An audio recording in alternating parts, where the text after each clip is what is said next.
Well, it's -6, snowing. And I put the furnace on about half an hour ago, so it should be warm in here now.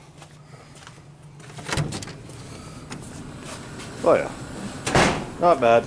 So, I guess today is steering column and pedal day. So, I'm going to take my adapter plate off I made there.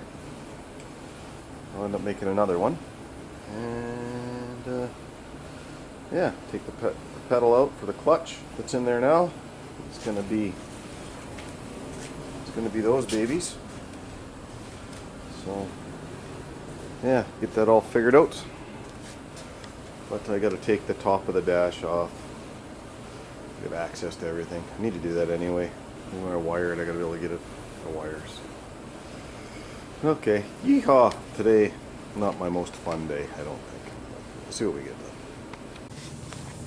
So I started on my steering column here. This column, that's the original Buick one, and it just it wasn't going to work. So I'm going with this one out of a GMC truck. So what it had this slot in here, and that's the clamp for the clamp that goes under the dash. It holds the column to the dash, and it has this pin in it. So it has this slot, so it's a little bit adjustable. So I put the slot in there. And this little baby can drop it in the slot. You can clamp it up, make it tight, and it can't turn. So that's step one. So this is the pedal out of the Pontiac G5 that I used when I drove it in the fall, just so I could have the brakes work. And this is the one out of the Jeep. Look at that. It's in the same place. Oh, there. It's in the same place. And that one cleared the dash, so this one will clear the dash. This should work out perfect. I'm just going to move it all over. It will be nice because the clutch and brake pedal will be on the same mount instead of separate. So they'll match too instead of being kind of odd. Okay, there's the Jeep ones. And that's what was in there. It was two separate deals. The other guy had put the 5-speed in and made a clutch pedal, but he still had the stock brake pedal that came mounted to the floor.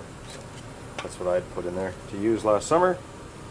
So that's what's going in now. So now the plate, this is where the booster mounted before, and the steering column's right here where it goes through. So now with these pedals, we're going to make the pedals come down and come like this. So this is where the booster is going to go now. So it's moving over that far, and then it'll clear the valve covers for the big block Chevy. So she should be all nice.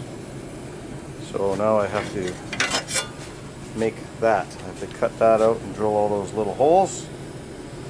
And yeah, that's the center of the big round hole for the booster to go through. So I'll make that sucker and then see how it fits.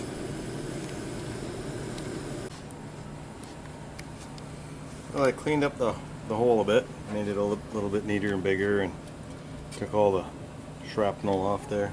Kind of had rolled edges and stuff didn't need to have. And there's the new plate. That's for the brakes and that's for the clutch. So I'm going to bolt this on and then bolt the pedals on, see how it all fits. Then I can mock up the steering column and take it back all apart again. Well, the mount plate is on there, and that's the steering column mount. It's welded to the plate. So I ran into a bit of a problem. The steering column is a smaller diameter than the brackets that hold it. Here's the bracket that holds it. So what I'm going to do, I'm going to drill a hole in a hockey puck, the hole saw, and then I'm going to machine the outside of the hockey puck to fit this bracket. And then I'm going to put a slice in the thing that's left so that I can pop it over the steering column, and that'll work. And I know it'll work because I've done it before. Wow, that went really quick. So I just cut a hockey puck with a hole saw, stuck it in a lathe, machined down the outside, drilled the hole for the locator pin on this little collar. There's a pin on there, so that'll just drop right in there. Oh, it's hard to do with one hand. Anyway, it just drops right on there. And then I cut a hole in this, and I can stretch it over the column. So I'll stretch it over the column, line it up, put it on there. It'll fit right on. Alright, this is the slickest snot through a chicken's lip. So, this upper column piece here, I cut this off. That's the piece that used to go to the steering box on the truck. Don't need that. Too short. So, and on the bottom shaft, this one,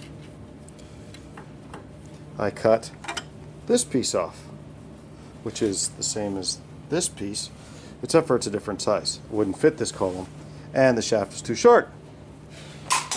So then I pounded the piece of double D off and cleaned the plastic out of there that holds it.